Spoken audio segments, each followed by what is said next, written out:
Hi, my name is Dragonuto, and I'm here today to talk to you about how I think the Vanilla Jet Squelcher could potentially be um, a good weapon. Now, before I get started, I'm not saying it's going to be meta changing, it's going to be meta defining, oh, the Vanilla Jet Squelcher is going to be on top of the pile. No, no. I just think that the current outlook on it as a weapon, it's kind of just been kicked to the bottom of the pile and ignored, when actually as a weapon, it's got a lot more to it, especially now after 4.8.0. So I'll get to a couple of my points just after I run through basically um, why it's been knocked down to that point. So kind of taking a back seat really is its biggest issue. The custom jet squelcher is just was has always been above it. It's always been A tier maybe, while the vanilla jet squelcher is a lowly F tier. And for most of the patches, that was perfectly fine. It made complete sense. The vanilla jet squelcher didn't have a good enough kit, and it didn't compete at all with the custom jet squelcher's kit, especially after 1.3.0 when the Stingray buff hit and it became the strongest special in the game. Stingray, however, on the CGS has taken a hit, and as of 4.8.0, it's kind of mediocre. I mean, it's still a decent backline special. It's just arguably a niche pick now for a lot of teams. They prefer to run the remix or the Kenta Splatter scope, or just Kenta Charger. Um, Maybe even the Hydra. Stingray has now become second fiddle to a lot of other specials, which is very different to how it was before. And my argument is that Vanilla Jet Squelcher, a weapon that was kind of passed over when it came to this sort of renaissance of special usage instead of Stingray, has a place in all of this. Uh, the Vanilla Jet Squelcher as a weapon, pretty basic, pretty standard. It's received a lot of patches. Well, the weapon itself, the main weapon, has received a lot of patches um, over the course of the game's life. A lot more patches than it has received downgrades. Aside from the transfer of the Jet Squelcher to Splatoon 2, it's received mostly patches and buffs. They're not massive buffs. That's it's kind of been minimal on the effect that they've had, but because there's been so many, they've kind of piled up in my opinion. And now whilst the main weapon is not as good as other backlines, I think that it's definitely not as poor as it was, especially since they've increased shot speed. They've given it a main power up, which is a little bit dodge. It's not the best thing ever, but it does have some effect on the weapon's usage, and you can incorporate main power up. And we'll talk about kits a bit later as well. And it's had some paint increases and the generic squidding speed up, which was given to every weapon basically. The Vanilla Jet Squelcher has a kit of Toxic Mist and Tenta Missiles. Toxic Mist is a 50-50 sub. It can be incredibly useful and it can be absolutely garbage at times. In my opinion, it's undervalued. It has a lot more use than people think. And the reason that we don't see it more often is because it's just not on meta weapons. It's not really partnered up with a lot of stuff that is used consistently, and a lot of shooter weapons prefer to have lethal bombs like suction bomb or a splat bomb, which is why you would, if there was an option to run a toxic mist variant, like I believe the standard Splashomatic has, people would prefer the bomb, the one with the lethal bomb, especially in the short range. But with me and my opinion on the Vanilla Jet, the long range Toxic Mist is going to help the weapon with its long range. So what the Toxic Mist has a good partnership with the Vanilla Jet, in my opinion. It's a denying sub. You can throw it into an area. You can basically slow down Rainmaker pushes with it, although I'll get into why Rainmaker isn't really a good option anyway. And you can basically clear out whole corridors just by putting it down and scaring enemy teammates off, if not picking them off with the long range pellets of the Jet Squelcher. It's good on Clan Blitz because of the use of mist around enemy basket or your own basket. You can basically cut off clam supply, pick off easy targets, that sort of thing. And Toxic Mist doesn't have a high ink consumption, it only has a 60% tank consumption. So if you stack up a little bit of Sub Saver, you can throw two in a row, similar to how the Junior can throw two bombs with this extended tank.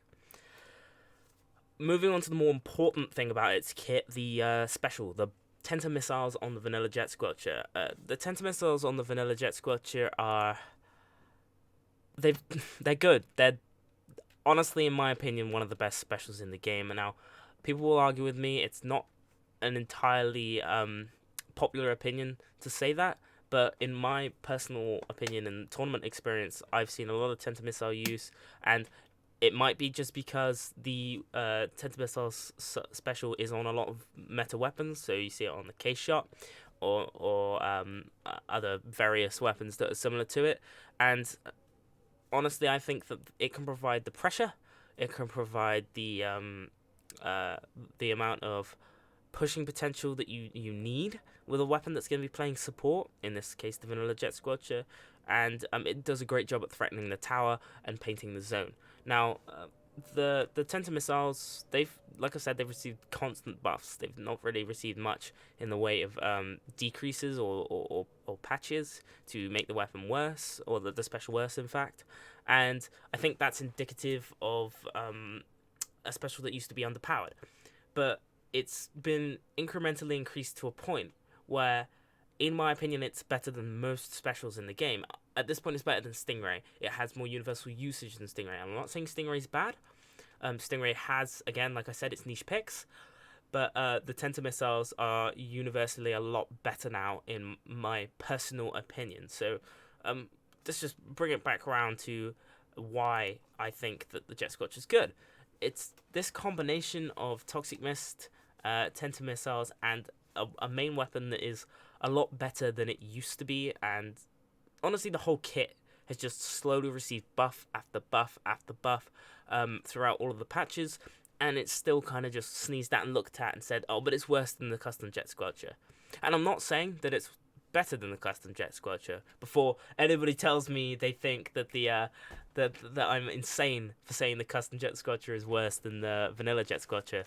By far, no. The custom Jet Squelcher still has a stranglehold on the best Jet Squelcher, but in my opinion, I think the Vanilla Jet Squelcher is being overlooked, and as a weapon, it should be being used a lot more on certain map picks or specific modes. So I would say Rainmaker and Clan Blitz, just don't use the Jet Squelcher. The standard Jet Squelcher, that is, because you're just better off either using the custom Jet Squelcher or the Heavy Remix. The Heavy Remix does a lot better job at cutting off supply for Rainmaker, and also the Booyah Bomb is has an incredible amount of usage in Clan Blitz, and is probably by far the best backliner for Clan Blitz, in my personal opinion. I mean, the Kensa Charger and Kensa Charger players could argue with me there, and I'm fully aware and fully welcome to arguing that point. And I think it could be used in competitive. Now, I've brought this to competitive matches before. I've brought it into tournaments with some of my friends in pickups, and we've run double backline compositions. So running the Vanilla Jet Squelcher alongside a Hydra, or a Vanilla Jet Squelcher alongside a Ballpoint. And honestly, I think it's worked, especially on splat zones. Having them both work together, you can cut off an entryway into a zone with Toxic Mist and have your Ballpoint guard the other, and the combination of missiles and rain can be incredibly oppressive and can do a lot of work to push back enemies. Same can be said with the combination of Tenta missiles and armor. If you're using the Tenta missiles, you've got the armor as extra protection, and those Tenta missiles will also allow teammates who have got the armor to push further into enemy territory and potentially take out members of the other team that they can see because of the Tenta missile halo. Double missile, so having two Tenta missile players on the same team, i.e. the Vanilla Jet Squelcher, maybe a K-Shot, I think can work as a partnership. Double Tenta missiles just becomes incredibly impressive, especially on splat zones, and can punish poor enemy team play by capturing zones off of the back of kills, because there's so many missiles coming out that it'll paint the whole zone, especially on maps like Snapper Canal. And missile spam as a concept is, in my opinion, incredibly viable. Now, why am I arguing that the Vanilla Jet Squelcher, a weapon that honestly doesn't seem that good and has always seemed kind of garbage, just that it's decent, that it can be used in certain formats and places. My point behind this really is that I think that the Vanilla Jet Squelcher, thanks to its changes and the changes in the meta, it's just become a decent weapon. It's not. It's no longer bottom of the pile. It can't be dogpiled on anymore. You can't just outright say that the CGS is better than the Vanilla Jet Squelcher on a specific map. You have to consider that the Vanilla Jet Squelcher might have advantages on maybe a map like Moray or another map which is a lot longer and has a lot more levels. Tensor missiles is pretty on top. I would say, like I said before, I think it's one of the better specials in the game at the moment. There's nothing really quite like it, and it can bring a lot to the table. And really, the whole point was just I wanted to argue that Vanilla Jet and Custom Jet are very close in user. Well, they could be very close in usability. Now, am I saying people play it all the time? No. Am I saying people should play it all the time? No. I'm just saying that the way we look down on the Vanilla Jet Squelcher and treat it like a second-rate backline should be changed. It's miles better than it used to be, and it does have a place maybe in a double backline comp or a double missile comp, and on certain map mode combinations it can work. So that's really all the point I wanted to make today, and I just wanted to make a video about it. It's been a bit freeform style. I kind of nicked this from one of Sendu's videos because I saw how he was doing it, and I was like, well, that stops me from editing stuff and throwing images on the background, and I can use my face instead. So be sure to follow me on Twitter if you want, and you'll see like memes like the one that's on the screen right here that I make. And I'll probably make more videos about this sort of thing in the future, just not about the Vanilla Jet Squelcher because I've said my piece on it now. Thank you very much, and goodbye.